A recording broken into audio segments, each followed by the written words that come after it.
one of the reasons that Christ came was to deliver us from the fear of death. If you'll turn to Hebrews chapter 2, and I mentioned this as an aspect of faith and of trusting the Word. I mentioned this because death is the great threat to all of us and all of our souls. And we realize that one day it's going to be our turn to cross that river.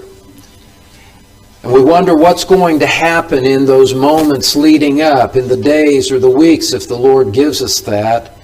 And some of us might be tempted to shrink back in fear away from it. But beloved, we don't have to be afraid.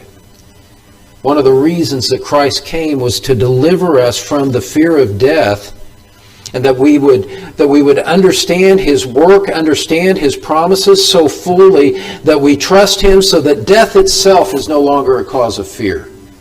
Hebrews chapter 2, verse 14 says, "Therefore, since the children share in flesh and blood, He Himself likewise also partook of the same, that through death He might render powerless him who had the power of death, that is, the devil, and might free those who through fear of death were subject to slavery all their lives.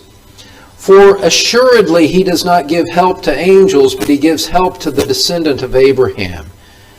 Therefore He had to be made like His brethren in all things, so that He might become a merciful and faithful high priest in things pertaining to God, to make propitiation for the sins of the people.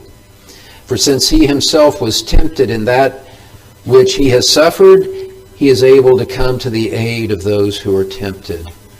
Beloved, no fear of death, strength in temptation, and when the shadow of the angel of death, I'm speaking metaphorically here, when the shadow of the angel of death enters into your room, you can be confident now that in that time when that comes, that Christ will be there to sustain you, to help you, and to usher you and carry you safely through to the other side, so that death itself has no fear for you. And that confidence, even in the face of our greatest enemy, death itself, that confidence comes from the fact that we trust what God has said in His Word. We believe it. We take Him at His word and we say, I will rest all of my expectation upon that.